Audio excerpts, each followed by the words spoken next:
അപ്പോഴേ ഇങ്ങോട്ട് നോക്കിക്കേ. എൻ്റെ അടീനിയൊക്കെ ഡെസേർട്ട് റോസൊക്കെ പൂത്ത് തുടങ്ങി കേട്ടോ. സാധാരണ ഒത്തിരി വെറൈറ്റീസ് ഒന്നുമില്ല കേട്ടോ. നാടൻ തന്നെയാണേ. പക്ഷേ അതിനകത്ത് കളറിലും വലിപ്പത്തിലും ഒക്കെ പൂക്കൾക്ക് വ്യത്യാസമുണ്ട് കേട്ടോ. അപ്പോൾ ഞാൻ ഞാൻ 2 ആഴ്ച മുമ്പ് വീഡിയോ ഇട്ടിരുന്നല്ലോ, ഞാൻ ഇതിന് വളം ചെയ്തതൊക്കെ. അത് കഴിഞ്ഞ് അതിന് നല്ല മാറ്റം ഉണ്ടായിട്ടുണ്ട് കേട്ടോ. എല്ലാത്തിലും ഏറെക്കുറെ മൊട്ടുകളും പൂക്കളൊക്കെ ആയി തുടങ്ങി കേട്ടോ. അപ്പോൾ കഴിഞ്ഞ വർഷം ഞാൻ ഇതിലുണ്ടായ വിത്തെടുത്ത് പാകി കിളിപ്പിച്ച തൈകളായത് കേട്ടോ.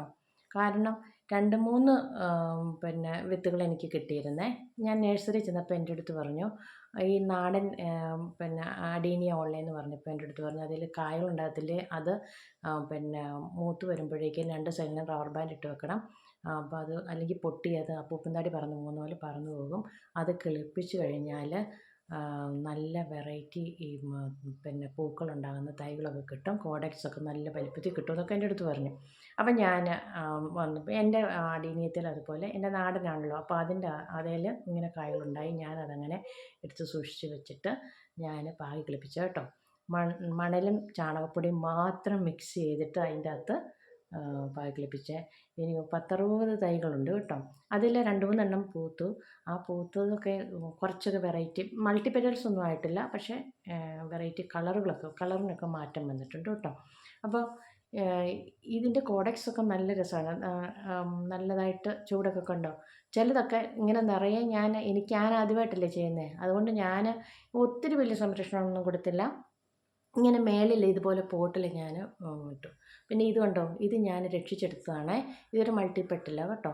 ഈ മൾട്ടിപ്പെറ്റൽ ഞാൻ റീപ്പോർട്ട് ചെയ്ത് കഴിഞ്ഞപ്പോൾ ഉണ്ടല്ലോ, അത് ചീഞ്ഞു. ഞാൻ അതിൻ്റെ അകത്തെ ഇതെല്ലാം നല്ലപോലെ ചിരണ്ടി കളഞ്ഞിട്ടുണ്ടല്ലോ. മണലിനകത്ത് സാഫ് നന്നായിട്ട് അങ്ങ് മിക്സ് ചെയ്ത് എന്നിട്ട് ഇതിൻ്റെ അകത്ത് പൊത്തി വെച്ചിട്ട് ഞാൻ മേളിൽ കൊണ്ടുപോയി ഇങ്ങനെ ടെറസിൻ്റെ മേളിൽ അവിടെ കൊണ്ട് ഈ തൈകൾ വെച്ചേക്കുന്നിടത്ത് കൊണ്ടുപോയി വെച്ചു. ഏതായാലും ഇത് രക്ഷപ്പെട്ടു കേട്ടോ. അത് ഒരു മൾട്ടിപ്പെറ്റലാണ് ഞാൻ മേടിച്ചതാണ്. 250-300 എങ്ങാണ്ട് രൂപ കൊടുത്ത് വാങ്ങിച്ച നഴ്സറിയിൽ നിന്ന് വാങ്ങിച്ചതാണ്. അപ്പോൾ കഴിഞ്ഞ വർഷം കണ്ട് വാങ്ങിച്ചതാണ് കേട്ടോ. അപ്പോൾ അങ്ങനെ വാങ്ങിക്കാൻ ചെന്നപ്പോൾ അവരെൻ്റെ അടുത്ത് ഈ കഥയൊക്കെ പറഞ്ഞത് ഇങ്ങനെ തൈകൾ നല്ല തൈകളുണ്ടാക്കി എടുക്കാമെന്ന്. ഞാൻ നോക്കിയപ്പോൾ ഈ ചെറുതൊന്നും ഞാൻ അധികം വളം ഇട്ട് കൊടുക്കുന്നില്ല. കാരണം അതിനെ ബോൺസായി ഒക്കെ നമുക്ക് എടുക്കാൻ പറ്റും കേട്ടോ. എന്നുവെച്ചാൽ അതിൻ്റെ ചുവട് ഇനി നന്നായിട്ട് ഇനി അത് പ്രൂൺ ചെയ്യുന്നില്ല. പ്രൂൺ ചെയ്യാതെ തന്നെ അങ്ങനെ നിർത്തിയിട്ട് ബോൺസായി രൂപത്തിലാക്കി എടുക്കാനായിട്ട്. ഇവിടെ ആലൊക്കെ ഉണ്ട്. ഞങ്ങൾ ബോൺസായി ചെയ്ത് വെച്ചിട്ടുണ്ട്. അപ്പോൾ അതുപോലെ ആക്കിയെടുക്കാമെന്ന് ഞാൻ വിചാരിച്ചു. അപ്പം ഇതിനെല്ലാം ഞാനിപ്പം വളം ഇട്ട് കൊടുത്തിട്ടുണ്ട് കേട്ടോ. ചിലതിലൊക്കെ മൊട്ടിങ്ങനെ വന്നു. നമ്മൾ പ്രൂൺ ചെയ്തില്ലെങ്കിലും ഇതിലിങ്ങനെ മൊട്ടുകൾ വരും. അതിനെ തന്നെ ഇങ്ങനെ അതുകൊണ്ട് ഞാൻ ചെറിയ ഇത്തിരി വലിപ്പം പൊങ്ങിപ്പോയതിൻ്റെ ഞാൻ നമ്മൾ ഈ ബൊഗൈൻവില്ലയുടെയൊക്കെ കിളിപ്പ് അടുത്തതില്ലേ എന്ന് പറഞ്ഞാൽ ഞാൻ 1-2 എണ്ണത്തിൻ്റെ കിളിപ്പ് മണ്ട ഇങ്ങനെ നുള്ളി വിട്ടു കേട്ടോ. അതിൻ്റെയൊക്കെ ചെറിയ ചെറിയ ശിഖരങ്ങൾ വന്നു ഉണ്ടോ. അപ്പോൾ അത് അങ്ങനെ ഇങ്ങനെ നിൽക്കുക. ഇനിയിപ്പോൾ ഞാൻ അവിടെ നിന്ന് പൂക്കട്ടെ എന്ന് ഞാൻ വിചാരിച്ചു. കാരണം നന്നായിട്ട് വെയിലടിക്കും, നല്ല ഇതായിട്ട് നിൽക്കുന്ന ടെറസിൻ്റെ മുകളിലല്ലേ, അവിടെ നിന്ന് പൂത്തിട്ട് അതിൻ്റെ കോഡക്സൊക്കെ വലുതായി നമുക്ക് അടുത്ത ഇതുപോലെ സമയത്ത് നമുക്ക് എന്ത് ചെയ്യാം, അത് റിപ്പോർട്ട് ചെയ്യാം. ഇനി ഇതുകൊണ്ടോ നമ്മൾ വളമൊക്കെ ഇട്ട് കൊടുത്ത് നല്ല അത് കിളിർത്തങ്ങ് വരുമ്പോഴേക്കും കണ്ടോ ഈ പുഴു കണ്ടോ. ഇത് നിങ്ങളുടെയൊക്കെ അടീനിയത്തിൽ ഉണ്ടായിട്ടുണ്ടോ? അപ്പോൾ നമ്മുടെ എല്ലാ അടീനിയത്തിലും ഈ സൈസ് പുഴു വരും കേട്ടോ. എല്ലാ ദിവസവും രാവിലെ വൈകുന്നേരം ഒക്കെ ഒന്ന് ശ്രദ്ധിച്ചു കഴിഞ്ഞാൽ നമുക്ക് കാണാൻ സാധിക്കും. ഈ ഇലയുടെ സൈഡ് ഇങ്ങനെ റേന്ത പോലെ ഇങ്ങനെ കാണും. അപ്പോൾ ഒന്ന് മറിച്ച് നോക്കിയാൽ മതി കണ്ടോ, ഇതുപോലെയുള്ള പുഴു ഉണ്ടാവും. അതൊരു ചാഴി പോലെ വെള്ള ഒരു സാധനം നമ്മുടെ തക്കാളിയിലൊക്കെ മുക്കത്തില്ലേ, അങ്ങനെ ഒരു സാധനം ഈ ഇലയുടെ ഇടയിൽ അതിൻ്റെ മുട്ടിൻ്റെ ഇടയിലൊക്കെ ഇരിക്കും. അതിനെ നമ്മൾ ഈ ടൂത്ത് പിക്കോ എന്തെങ്കിലും ഉപയോഗിച്ച് കിള്ളിക്കളയണം. കിള്ളിക്കളഞ്ഞു കഴിഞ്ഞാൽ ഈ പുഴു അതിൽ നിന്നാണ് ഈ പുഴു ഉണ്ടാകുന്നത്. അപ്പോൾ നമ്മൾ രാവിലെയും വൈകുന്നേരവും ഒക്കെ ഈ ചെടികളുടെ അടുത്തൊന്ന് പോകണം. കാരണം നമ്മുടെ പെറ്റ്സൊക്കെ നമുക്കുണ്ടെങ്കിൽ എന്ത് ചെയ്യും, നമ്മളെപ്പോഴും അവരോട് വർത്തമാനം പറയത്തില്ലേ, അവരെ പിടിക്കുന്നത് എന്ന് പറഞ്ഞതുപോലെ ഇവരൊക്കെ അത് പോയി പിടിച്ചതിൻ്റെ ഇലയൊക്കെ ഒന്ന് നോക്കിയൊക്കെ വരുമ്പോഴത്തേനുണ്ടല്ലോ നമുക്ക് ശരിക്കും കാണാൻ പറ്റും. അന്നേരം നമുക്ക് പെട്ടെന്ന് ഇത് പെറുകിക്കളയാം. ഇല്ലെങ്കിൽ എന്ത് ചെയ്യണമെന്ന് ചോദിച്ചാൽ 100 ഗ്രാം സാഫ് എടുത്ത് നന്നായിട്ട് കലക്കി കുറച്ച് ലൈറ്റായിട്ട് മുട്ടയിലൊന്നും വീഴാത്ത രീതിയിൽ നമ്മൾ വളരെ ശ്രദ്ധിച്ചടിച്ചു കൊടുക്കണം. ഇതേ ഉള്ളൂ. പിന്നെ ഇത് പ്രൂൺ ചെയ്ത് കഴിഞ്ഞാൽ നമുക്കറിയാമല്ലോ, എവിടെയെങ്കിലും ചീലോ എന്തെങ്കിലും വന്നിട്ടുണ്ടെങ്കിൽ നമ്മൾ സാഫ് ഒന്ന് പേസ്റ്റ് പോലെ ആക്കിയിട്ടൊന്ന് ബ്രഷ് വെച്ചിട്ടൊന്ന് തേച്ച് കൊടുക്കുക. അപ്പോൾ അതങ്ങ് സാഫ് ഇതിൻ്റെ നല്ല ഒരു ഇതാ കേട്ടോ. കാരണം ഇതിനെ രക്ഷിച്ചെടുക്കാൻ പറ്റുന്ന ഏറ്റവും നല്ല സാധനം ഓർക്കിഡിനെ പോലെ തന്നെ സാഫ് ഇതിന് പ്രയോജനപ്രദമാണ്. അപ്പം പിന്നെ ആണെങ്കിൽ ഈ പൂക്കൾ കൊണ്ട് ഇതുപോലെ സാധാരണ അടീനിയോ എൻ്റെത് കേട്ടോ. അല്ലാതെ എനിക്ക് പിന്നെ വലിയ വെറൈറ്റി ഒന്നുമില്ല. അതുകൊണ്ട് അതിൻ്റെ ഇടയ്ക്ക് ഇതുകൊണ്ട് ഇത് ഞാൻ ഈ പിന്നെ കഴിഞ്ഞ വർഷം ഒരു തൈ മേടിച്ച് വെച്ചതാണ് കേട്ടോ. മേടിച്ച് വെച്ചിട്ട് കഴിഞ്ഞതിൻ്റെ അങ്ങേ വർഷം മേടിച്ച് വെച്ചതാണ്. മേടിച്ച് വെച്ചിട്ട് അതെന്താണെന്ന് വെച്ചാൽ അതിൽ സാധാരണ വിലക്കുറവായിരുന്നു, 150 രൂപയ്ക്ക് വാങ്ങിച്ചത് കേട്ടോ. അപ്പോൾ അതിൻ്റെ കളർ വ്യത്യാസം ഉണ്ടായിരുന്നു കേട്ടോ. അപ്പോൾ ഞാനിപ്പോൾ അതൊരു ഒരു പൂവെ തൊട്ടപ്പോഴത്തേനും അതിങ്ങോട്ട് പറഞ്ഞു പോന്നു. അപ്പോൾ നോക്ക്, ഇത് തമ്മിലുള്ള വ്യത്യാസം കണ്ടോ?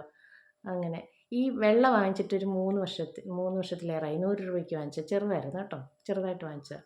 എന്നിട്ട് ഞാനതിനെ എന്ത് ചെയ്തു, അവർ പറഞ്ഞു ഒരു വർഷം കഴിഞ്ഞപ്പോൾ നഴ്സറിക്കാർ, ഞാൻ സ്ഥിരം പോകുന്ന നഴ്സറി ഉണ്ട്, അപ്പോൾ അവരുടെ അടുത്ത് ഇങ്ങനെയൊക്കെ പറഞ്ഞു തന്നാ കേട്ടോ. അപ്പം പിന്നെ സീഡ്ലിങ്സ് എടുക്കുന്നതും അതാണ്. അങ്ങനെ ഞാൻ കഴിഞ്ഞ വർഷം സീഡ്ലിങ്സ് അല്ല ഈ സീഡ്സ് എടുത്തതും അത് പാകി കിളിപ്പിച്ചതും എനിക്ക് തോന്നുന്നു ഒരു 10-65 തൈകളുണ്ട്, ഞാൻ കാണിച്ചില്ലേ മുമ്പേ. അപ്പോൾ അതെല്ലാം അതിൽ നിന്നുണ്ടായതാണ്. അതിൻ്റെ കോഡക്സൊക്കെ നന്നായിട്ട്. പിന്നെ ഇതിൻ്റെ പ്രൂൺ ചെയ്ത് കഴിയുമ്പോൾ ഇതിൻ്റെ കട്ടിങ്സ് എടുത്ത് നമുക്ക്, ഞാൻ എന്ത് ചെയ്യുന്നത് വെച്ചാൽ ഒരു ദിവസം വെറുതെ വെയിലത്തങ്ങ് ഇട്ടേക്കുവേ.